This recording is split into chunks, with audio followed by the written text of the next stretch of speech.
الموضوع ابتدى اعزائي ان ابتدت مقارنات تحصل ما بين زيزو وطاهر محمد طاهر على احتلال المركز الجناح الايمن خلفا لمحمد صلاح في منتخب مصر، او على ادائهم في الدوري. علشان طاهر محمد طاهر بقى له كام ماتش بسم الله ما شاء الله عليه حاجه تفرح، وبيقول ان هو بيعمل اللي كان بيعمله بس التوفيق جه. طب خليك كمل في اللي انت بتعمله عشان التوفيق يجي لك تاني. وزيزو مستواه مترنح والزملكاويه قلبين عليه عشان طالب 100 مليون ومستكترينهم عليه وبيسخفوا عليه، ولو عايز تمشي تمشي او لا لازم تتنازل ولازم تبقى شيكابالا ولازم ما تاخدش فلوس عشان خاطر ترضينا. ابتدى الموضوع من هنا، ثم انتقل الى ان زيزو بمنتهى الادب والاحترام والاخلاق وفي ظل هجوم الزملكاويه عليه اصلا، يعني راح عامل ستوري شيك كده لطاهر محمد طاهر وكاتب له فيها ما شاء الله عليك وحاجه كده جميله قوي. ما يعجبش الزملكاويه بقى الكلام ده، وما يعجبش اللي ممثلين نفسهم ان هم المفروض يتحكموا في مشاهد ومشاعر الناس، والمفروض يقرروا مين يحب مين ومين يكره مين ومين يتكلم على مين حلو ومين يتكلم على مين وحش علشان خاطر انا عاجبني كده. تطور الموضوع لان خالد عبد الفتاح مدافع النادي الاهلي القادم من الاتحاد السكندري من سنتين كده ولا حاجه، انا شايف من ساعه ما جه هو الراجل ما غلطش ولا مره، الراجل بيعمل اللي عليه، الراجل بيحتاجوه في اي وقت بينزل، بيلعب باك يمين وباك شمال، بيلعب سيرد باك احيانا، عمل كاس عالم الانديه ممتاز، حتى الطرد اللي هو اتطرده اللي قلب الدنيا شويه ما كانش يعني مسؤول عليه مسؤوليه كامله والدنيا مشيت وبتاع. وانا شايف انه يستحق دعم من جماهير النادي الاهلي بكل اللي بيحصل، وان كولر مش عايز يمشيه وبيعتبره مهاجم باك يمين تاني وثالث وباك شمال ثالث وسيرد باك رابع، ويعني الراجل بيعمل اللي عليه وزياده. ولكن الكلام ده مش على هوا جمهور النادي الاهلي دلوقتي مثلا. فخالد عبد الفتاح راح عامل ستوري لصاحبه، اللي واكل معاه عيش وملح، صاحبه اللي احتمال يكون سانده ووقف جنبه في اوقات ما كانش حد فيها ما كانش لاقي حد يقف جنبه. صاحبه بمعنى كلمه صاحبه، عمل له معايده في عيد ميلاده وكتب له هابي بيرث داي يا اخويا، زي ما اللي على الجين زي بيكتبوا كده على الستوريز.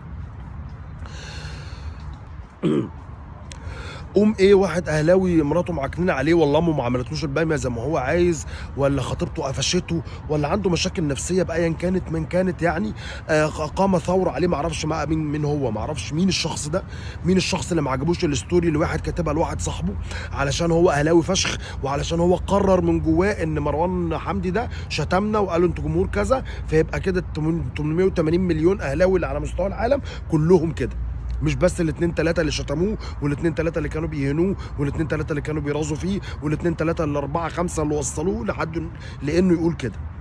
فما عجبناش احنا الكلام ده بقى، فالراجل راح بمنتهى الادب برضه راح شايل الستوري وخلاص، شال الستوري وفضيناها سيره وهو خايف من غضب جمهور النادي الاهلي وخلاص ومش مشكله. تروح اداره النادي الاهلي منزله بيان اعتذار على لسان خالد عبد الفتاح ان هو ضايق جمهور النادي الاهلي لما عمل ستوري بيبارك فيها لواحد صاحبه في عيد ميلاده. انتوا مختلين، اقسم بالله العظيم انتوا مختلين، ده اختلال عقلي بدايه من احمد شوبير، ده اختلاء، انتوا مجانين يا جدعان، كلكم مجانين اللي شايفين ان واحد ما ينفعش يبارك لواحد صاحبه عشان خاطر سيادتك تيزك وجعاك زعلان منه عشان وقف في وسط الاستاد وهم 5 6 10 15 20 بيشتموه، راح شاتمهم بس هو عن جهل وعن غير قصد وعن زلة لسان راح قال جمهور النادي الاهلي انا واحد منهم ومش شايفه شتمني خالص. قليل الادب هو اللي بيجيب لاهله النعيله، الخلفه العار هي اللي بتجيب لاهله الشتايم. انت مش محترم تتشتم وتغور في داهيه، ودي خناقه في الشارع. فقررت ان انا المفروض ما اماركش لصاحبي واحط الجزمه ببقي عشان خاطر انت زعلان. انت مين يا خريان؟ انت مين تدخل في حياتي بتاع ايه؟ انا زعلان من خالد عبد الفتاح انه شال الستوري، وزعلان فشخ من اداره ان قالت تنزل بيان اعتذار. انتوا مهزئين، كلكم مهزئين، بتخافوا. طب ما تروحوا تجيبوا محمد بن رمضان، ولا تروحوا تجيبوا جناح، ولا روحوا كتبوا بخاره، ولا شوفوا الاهلي خسر امبارح في اليد من الزمالك 32-30. ما تروحوا تشوفوا حل في المشاكل اللي تخصكم ومالكوش دعوه بمشاكل الجماهير واللعيبه.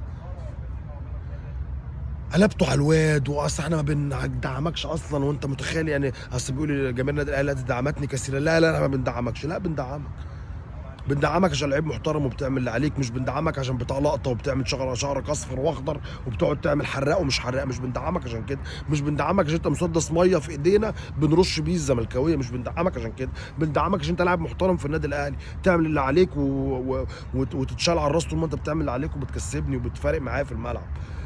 انا مش بدعمك عشان حراق، ومش بدعمك عشان باسم مرسي، ومش بدعمك عشان خاطر امام عاشور، ومش بدعمك عشان كهربا ني، مش بدعمك عشان المرقعه الوسخه بتاعت الجماهير اللي قابضين، اذا كانوا قابضين فلوس ولا قابضين ابتزاز معنوي. ايه القرف ده؟ اتمنى تكونوا قابضين فلوس ما انتوش بالغباء والجهل ده، اتمنى والله العظيم اتمنى تكونوا قابضين فلوس ما انتوش بالغباء والجهل ده. حاجه تاني،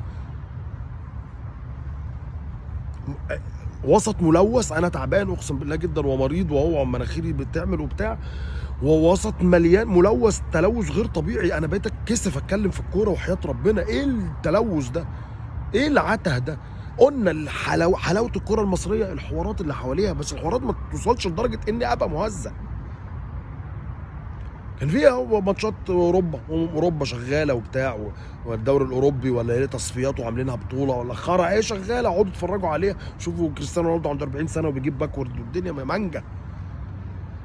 ده ما انتوا ماسكين في الستوري اللي عملها الواد لصاحبه. يعني لو الواد محمود اخويا اهو، محمود اخويا اهو صاحبه راجل بيلعب في الزمالك وهو زملكاوي فشخ وشتم جمهور النادي في الاستاد، وعيد ميلاده، والواد محمود اخويا ده لو ما عملوش كل سنه وانت طيب ولا هابي بيرث داي علشان خايف من الجمهور، قال اديله بالجزمه. خليك راجل صاحب مبادئ، يالا ما تبقاش زيهم كده.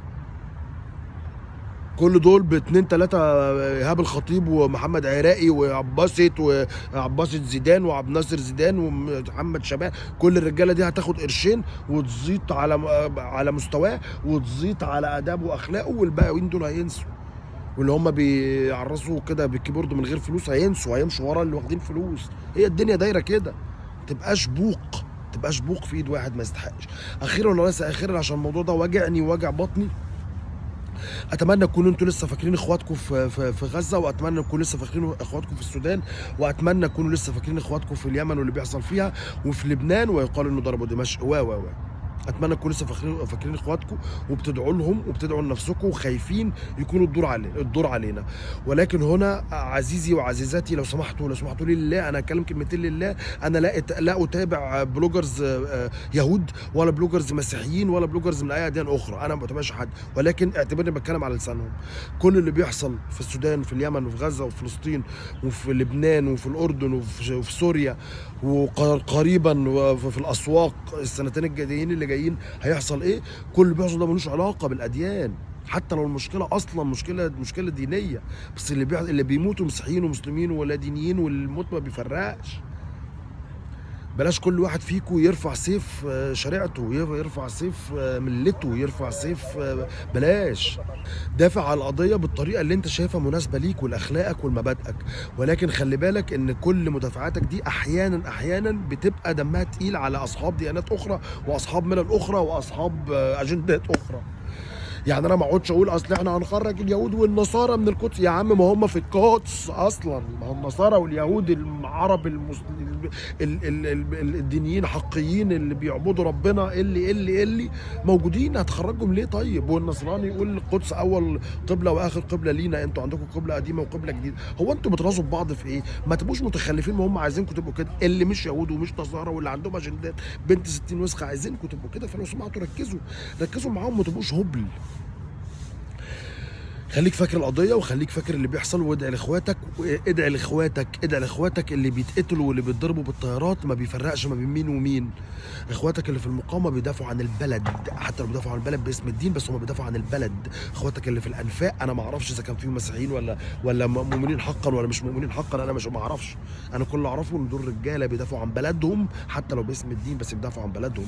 المبدا الاساسي انه بيدافعوا عن بلدهم، فهم بيدافعوا عن بلدهم عشانهم وعشان اخواتهم اللي من اديان اخرى. مفيش دين في الموضوع،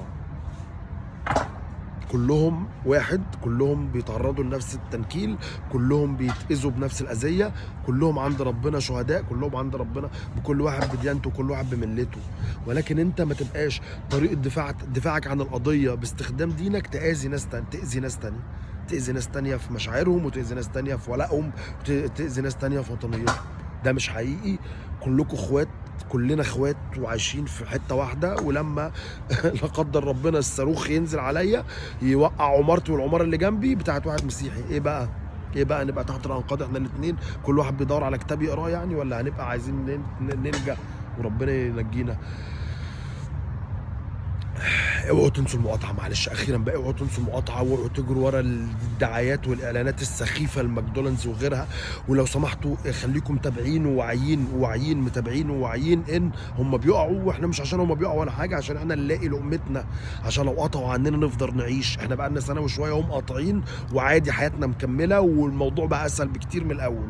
وبازوكا بقى زي كنتاكي، وزاكس بقى زي مش عارف ايه، ووينكس بقى زي ماكدونالدز، وانا بقت احسن من نسله، وبيبي جوي بقى احسن من بامبرز، والدنيا ماشيه زي الفل.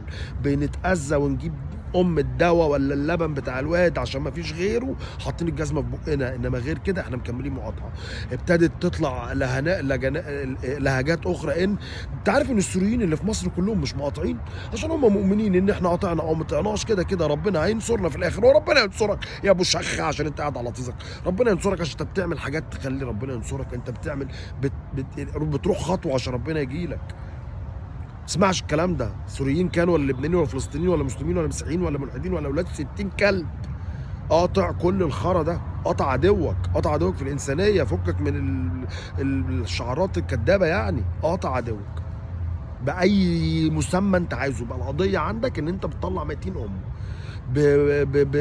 بمسمى ديني زي الفل اسلامي، بمسمى ديني مسيحي عسل، بمسمى ديني لو بمسمى لا غير ديني اصلا، وانا بفشخهم في الانسانيه. اوكي، اللي بينزلوا في المظاهرات، واحنا كلنا بلا استثناء بنقعد نشير المظاهرات بتاعتهم بره، ربنا يا رب يقويهم ويخليهم يستمروا ويرجع لهم صوت. احنا مش عارفين دول ايه، ها مش عارفين، احنا شايفين 3 4 محجبات بس، الباقي اللي ورا دول انت لو شفتهم في الشارع هتقول عليهم مش بس كفره، ده كفره ولاد 60 كلب، اللي التاتو من اول ضفر ايده لحد عينه عادي. دم بنزينيان بنفسه بيدافع عنك، مستني بقى ديانا يروح لها. دم بنزينيان معرفش منطق اسمه صح ولا لا يعني. فكن تاثيرك كمقاطع ملهاش علاقه بانت بتعمل كده ليه، انت بتعمل كده ليه، دي حاجه بتاعتك انت، بس خليك مؤثر واعمل كده بجد. والله العظيم 3 انا عيان اعزائي جدا، والوضع حاجه يعني صعبه خالص والله، ولكن حق عليا القول ان انا اقول الكلمتين دول للشباب المنجرفين ناحيه الكوره بشكل مريع وبشكل فج جدا، وبالشباب اللي نسيوا اخواتهم، وبالشباب اللي ابتدوا يلتفوا ابتدوا يلتفوا نحو قضايا اخرى فرعيه جدا جدا جدا اتجاه القضيه الرئيسيه وقضيه الانسانيه، وباقي القضايا هي قضايا فرعيه. انت بتتجه بانسانيتك، عايز تكون مبدأك في التحرك بالإنسانية الدين يا باشا زي الفل. مبدأك اللي انت عندك شركة زي كولا وعايز، ولا في كولا دي، وعايز تكسر الدنيا يا باشا، ده معاك مش في الآخر بتأثر، يبقى ما احنا معاك. مبدأك انك صاحب براند مصري وعايز تكبر وتقعد ماكدونالدز في البيت بس، ولا فرق معاك قضية تاجر حرب يعني، يا باشا زي الفل. مش في الآخر انت بتأثر فيهم بتطلع 200 أبوهم، يا باشا انا معاك. مبدأك بالدين. شكرا جزيلا اعزائي، يا رب ما اكون اذيت حد بالكلام ده، واعذروني، ممكن يكون البنادول والكتافست والكتافلام والكيتوفان وكل الحاجات اللي انا باخدها دي مأثره عليا ومخلاني بهزي، ولكن ده اللي كان جوايا وده اللي كان في قلبي قلته. سلام عليكم.